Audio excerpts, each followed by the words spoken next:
الف مدہ، الف سے پہلے زبر آ جائے تو یہ حرف مدہ کہلاتا ہے، یا پھر الف کے اوپر کھڑی زبر آ جائے،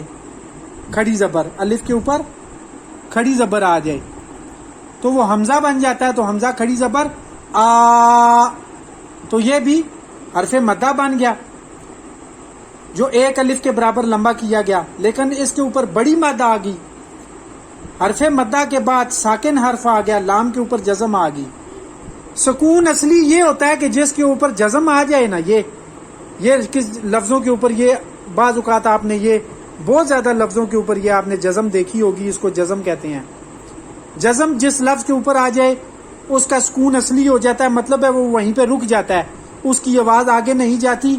وہ وہیں پہ ختم ہو جاتا ہے۔ جیسے یہ دیکھیں لام کے اوپر جزم آ گئی تو یہ جوڑ اگر اس کا کریں گے،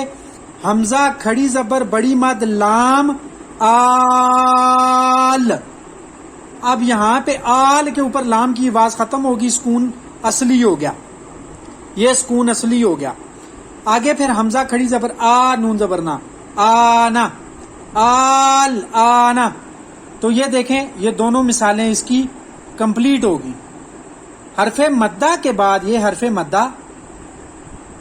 آگے والا اسی کلمہ میں آگے والا لفظ یا ساکن ہو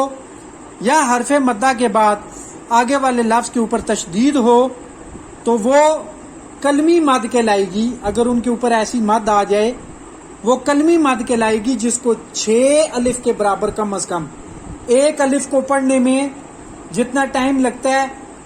6 دفعہ ایک الف کو پڑھنے میں جتنا ٹائم لگتا ہے کم از کم کلمی مد کو اور حرفی مد کو 6 الف کے برابر لمبا کرنا ہے۔